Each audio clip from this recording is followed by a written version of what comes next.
Trazendo aqui um assunto que está me chamando a atenção ultimamente, que é o crescimento do número de pedidos de recuperação judicial por produtores rurais, particularmente do Centro-Oeste, Mato Grosso, principalmente, e também Goiás, dois estados que lideram aqui, e mostram aqui um aumento já de mais de 200% no número de pedidos de recuperação judicial por produtores rurais.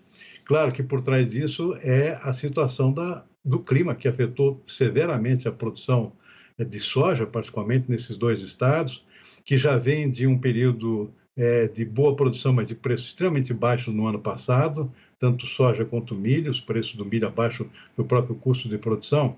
Isso tem provocado aqui realmente uma situação bastante difícil para os produtores do ponto de vista financeiro. Então, muitos estão recorrendo a essa a proteção aqui, que é a recuperação judicial, que é válida para produtores rurais, para pessoas físicas.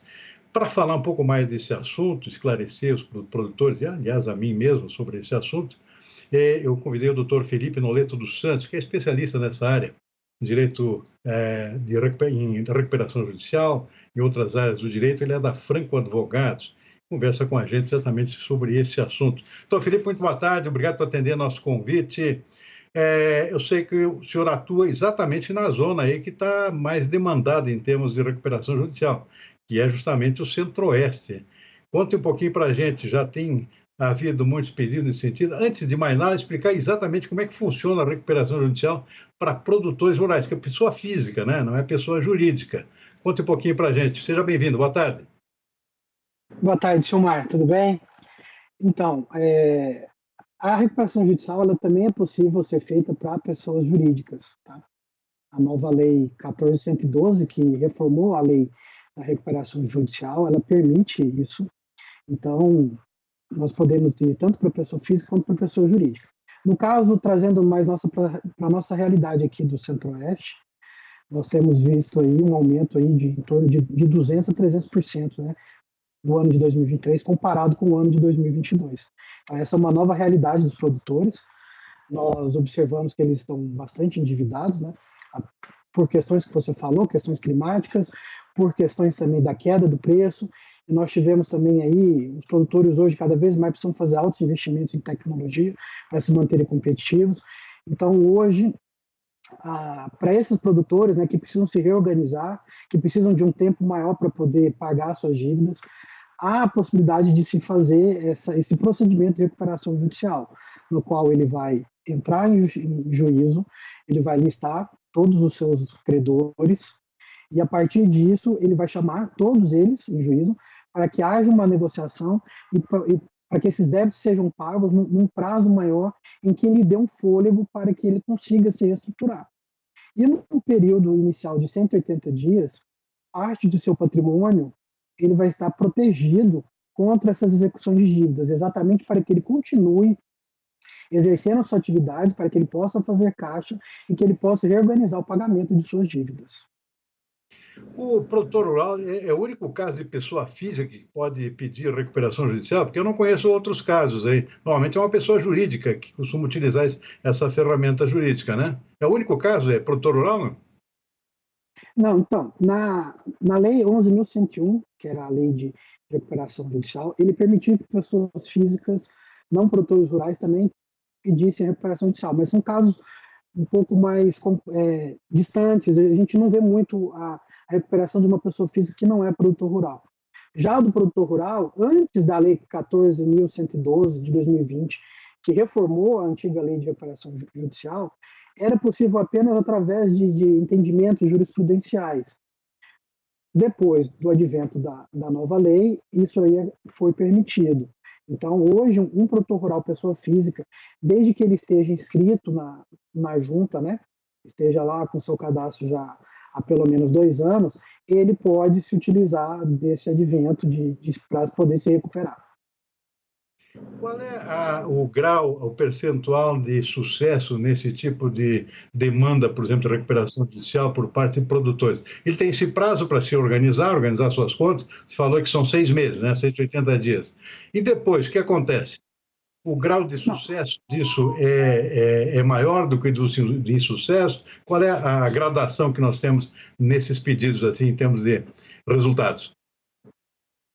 Nós temos observado que o grau de sucesso ele é bastante grande. Nos primeiros 6 meses, ele consegue blindar esse patrimônio contra as execuções. Esse prazo ele pode ser estendido de acordo com a pertinência, né, da recuperação. Durante esse período de 6 meses, ele precisa apresentar um plano de pagamento, um plano de recuperação, um plano de viabilidade financeira, mostrando que a atividade dele é compatível com a quitação dos débitos que ele tem. Então, depois apresentado esse plano, chama-se os credores para negociar, esse plano é aprovado, e em sendo aprovado, ele começa a cumprir o plano. Então, um processo de recuperação ele pode durar 1, 2 ou 3 anos, a depender do número de credores, do tipo de credores e também do valor devido. Mas o que a gente tem observado é que a chance de êxito é muito grande. Somente avança para falência os casos em que realmente são insolventes. Então, o que a gente observa é que a chance de êxito é bem grande. É um meio muito importante, bem viável para os produtores que estão aí envoltos em dívidas. Bom, vocês têm escritório aí em várias partes do país e estão abrindo aí também em Goiás, né, em Goiânia, né? Para atender o quê? Todo o Centro-Oeste ou só o estado de Goiás? Qual é o raio de ação aí de vocês nessa região? Isso, o Franco Advogados ele tem a sua sede em São Paulo e agora nós estamos iniciando esse novo projeto, nós estamos com uma filial em Goiânia para atender não só o estado de Goiás, mas todo o estado do Centro-Oeste, trazendo essa questão do agronegócio, né, com foco em agronegócio e também em outras áreas pertinentes ao direito. Interessa ao setor do agronegócio em que vocês atuam também, além dessa questão da recuperação judicial?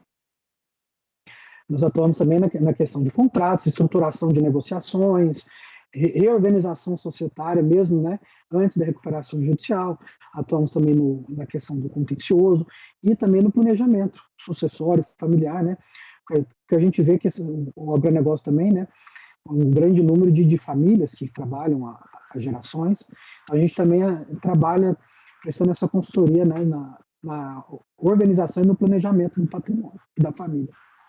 Aliás, você citou um dado importante que chama atenção. Nós temos uma transferência, uma mudança de gerações no agronegócio. Aqueles pioneiros que foram para o Centro-Oeste, Mato Grosso e Goiás, agora estão passando o bastão para os filhos, né?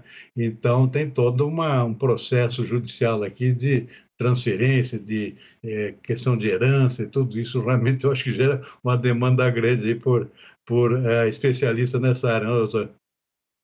Exatamente.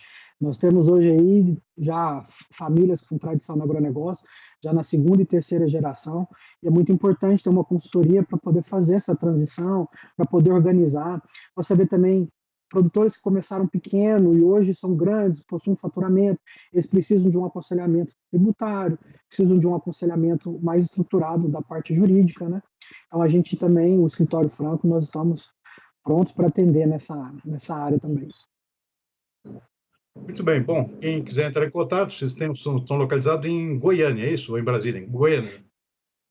Goiânia, exatamente. Temos São Paulo e Goiânia. Perfeito. É Franco Advogados, né? O nome do escritório. Exatamente. Perfeito. Doutor Felipe, algo mais a acrescentar?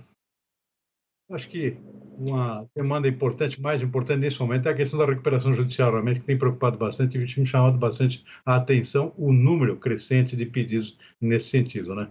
Então, certamente vai estar muito trabalho aí para o seu escritório em Goiânia, nas próximas semanas, possivelmente. Doutor Felipe, muitíssimo obrigado pela entrevista, hein? Até uma próxima oportunidade. Sucesso aí. Obrigado, hein?